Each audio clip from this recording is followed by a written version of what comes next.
एक बार एक किसान भगवान से बहुत नाराज हो गया। वह किसान बहुत मेहनती था, बहुत मेहनत करके वह अपने खेतों में अनाज उगाता, उसकी देखभाल करता, पर अक्सर उसकी फसल नष्ट हो जाती, कभी सूखा पड़ जाता, कभी बाढ़ आ जाती, कभी तेज धूप, कभी ओले और आंधी, कोई ना कोई कारण तो बन ही जाता जिससे उसकी फसल खराब हो जाती थी। एक दिन उस किसान ने गुस्से से आसमान की तरफ देखकर कहा कि हे ईश्वर, आपको तो लोग सर्वज्ञाता मानते हैं कि आप सब जानते हैं, आपकी इच्छा के बिना पत्ता भी नहीं हिलता, पर मगर मुझे तो लगता है कि आप छोटी से छोटी बात भी नहीं जानते। आपको तो ये भी नहीं पता कि खेती बाड़ी कैसे करते हैं।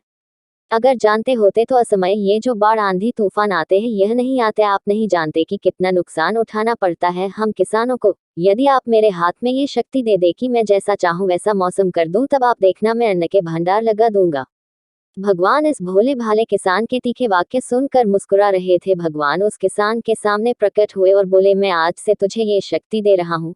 अपने खेतों में तुम चाहो जैसा मौसम कर लोगे और मैं बिल्कुल दखल नहीं दूंगा। तुम जब चाहोगे जैसा चाहोगे अपने खेत में मौसम को कर सकते हो। किसान बहुत खुश हो गया। उसने गेहूं की फसल अपने खेतों में बोई। जब उसे लगा कि खेतों को धूप चाहिए तो उसे धूप मिली जितनी धूप चाहिए, और जब पानी चाहिए तभी उसने खेतों में पानी बरसाया। आंधी तूफान बाढ़ कुछ भी उसने अपने खेतों पर आने नहीं दिया। किसान के खेत में इस साल ऐसी फसल हुई जैसे पहले कभी नहीं हुई, ऊंची ऊंची और हरी हरी। मन ही मन बहुत खुश हुआ और सोच रहा था कि अब सबूत के साथ दिखाऊंगा भगवान को कि इसे कहते हैं शक्ति का सही उपयोग। मेरी सफलता देखकर उन्हें अपने नियम जरूर बदलने पड़ेंगे। कुछ दिन बीते, फसल कटने के लिए तैयार हो गई।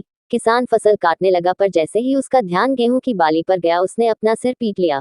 रोने चिल्लाने लगा। गेहूं की एक भी बाली के अंदर गेहूं का एक दाना नहीं था। सारी बालियां अंदर से खाली थी। किसान बहुत दुखी हुआ। उसने रोते हुए ईश्वर को फिर पुकारा कि हे प्रभु, ये तुमने मेरे साथ क्या किया? क्या तुमने मुझे सजा दी?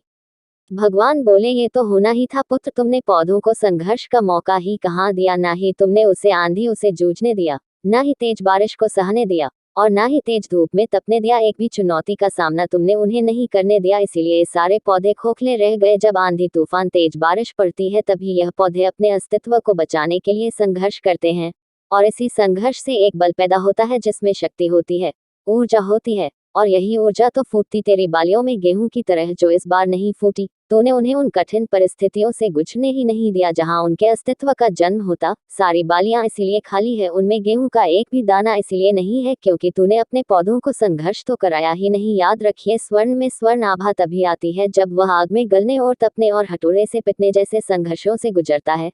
कोयले का टुकड़ा हीरा तभी बनता है जब वह उच्च दाब और उच्च ताप की मुश्किल परिस्थितियों से गुजरता है। इसी तरह अगर हमारी जिंदगी में कोई संघर्ष ही ना हो और कोई चुनौती ही ना हो तो हम भी गेहूं की बाली की तरह खोखले ही रह जाएंगे। हमारा कोई अस्तित्व नहीं होगा। विपरीत परिस्थितियां, चुनौतियां, समस्याएं हमें और अधिक निखारती है। यदि जीवन में मुश्किल परिस्थितियों में चुनौतियां आए तो घबराना कैसा, इनका सामना करना चाहिए। विश्वास रखिए, हम और अधिक निखरेंगे और मजबूत बनेंगे। किसी ने सही कहा है, जिंदगी जीना आसान नहीं होता, संघर्ष किए बिना बिना कोई महान नहीं होता। जब तक पड़े नहीं हथौड़े की चोट, पत्थर भी भगवान नहीं होता।